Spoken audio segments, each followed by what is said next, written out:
ఆ రోజు మా నాన్న అది కొనుంటే ఈరోజు కోట్లు ఖరీదు చేసేది. ఆ ఒక్క ఇన్వెస్ట్మెంట్ మనని ఈరోజు ఆకాశంలో కూర్చోబెట్టేది.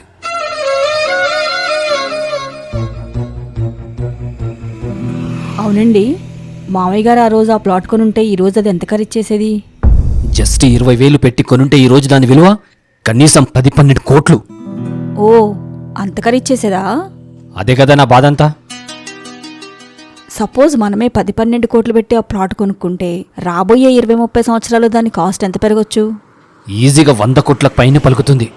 ఓహో, అయితే మరి మీరే కొనేయచ్చు కదా. ఏంటి? మీ నాన్న మీకోసం కొనలేదని ఇప్పుడు మీరు బాధపడుతున్నట్టు, రేపు మా నాన్న మా కోసం కొనలేదని మన పిల్లలు బాధపడకూడదు కదండి. సో కొని పెట్టేస్తే ఓ పని అయిపోతుంది కదా.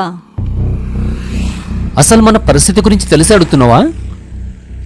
మన పరిస్థితికి ఏమైంది? నెల తిరిగేలోపు ఇంటి రెంటు, ఇంటి ఖర్చులు, పిల్లల చదువు ఖర్చులు, కారు ఈఎంఐ, లోన్స్ ఈఎంఐలు, ఇన్ని ఖర్చుల మధ్య ప్లాట్ ఎలా కొంటాము? మరి 40 years బ్యాక్ మామయ్య గారి పరిస్థితి కూడా ఇదేనేమో. ఆయన కూడా మీలాగే ఖర్చుల మధ్య సతమతమయ్యి ప్లాట్ పైన ఇన్వెస్ట్ చేయలేకపోయారేమో. ఏదో అప్పుడు 20,000కి 500 గజాల ప్లాట్ ఆఫర్ వచ్చిందని 10 మంది కూర్చున్నప్పుడు షేర్ చేసుకున్న టాపిక్ అది. అంత మాత్రాన ఆ టాపిక్ను పట్టుకొని జీవితాంతం దెప్పి పొడుస్తుంటే ఆయనకి ఎలా ఉంటుందో ఆలోచించండి.